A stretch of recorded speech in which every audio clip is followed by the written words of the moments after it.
Le conte de la petite mésange qui faisait tout à l'envers. Vous entendez le crépitement de la bougie, accompagné de l'ange indigo.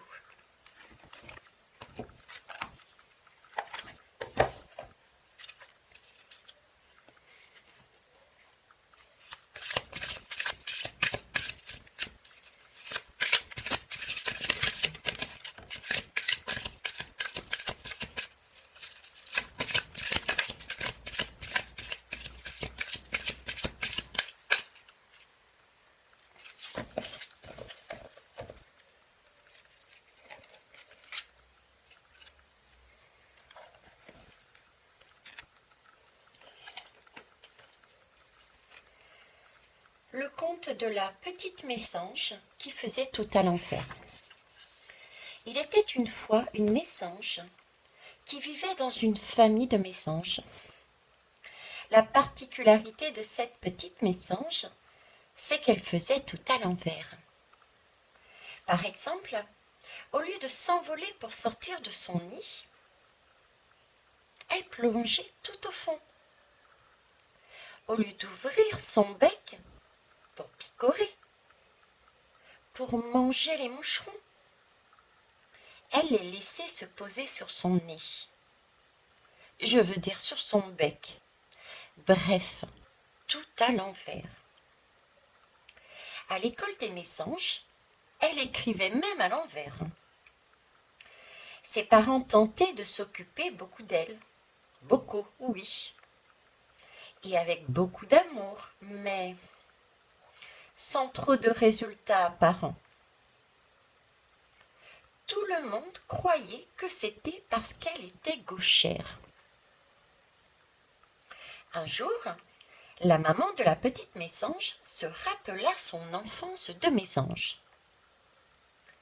Elle se rappela ce qu'avait dit sa maîtresse d'école. « Ma pauvre fille, tu fais tout à l'envers. » Elle avait même dit ce jour-là à la mère de la maman mésange. « Votre fils est un vrai bébé, elle n'arrivera jamais à rien. » Aussi était-elle devenue grande, grande comme une asperge, disait-on autour d'elle. La maman de la petite mésange décida de parler avec sa fille. Plutôt que de lui faire des remarques sur sa façon d'écrire, sur ses comportements, elle lui parla d'elle, de la blessure qu'elle avait gardée dans son corps. Ce jour-là, elle comprit soudain combien sa petite mésange, à elle, avait été une enfant fidèle, d'un courage à toute épreuve, pour tenter à sa façon de dire et même de montrer à sa mère tout ce qui était resté dans le silence, dans les non-dits. Et moi aussi, je pense que cette petite mésange est formidable. En écrivant à l'envers, elle voulait révéler qu'elle connaissait beaucoup de choses à sa façon.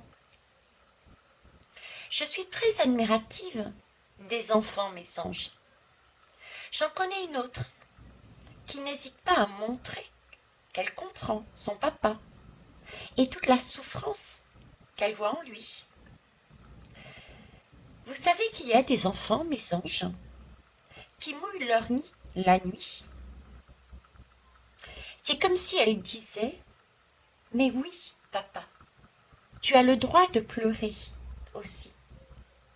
Tu as le droit de dire ta peine et ta tristesse à toi. » Les contes sur les petites mésanges peuvent se terminer de beaucoup de façons.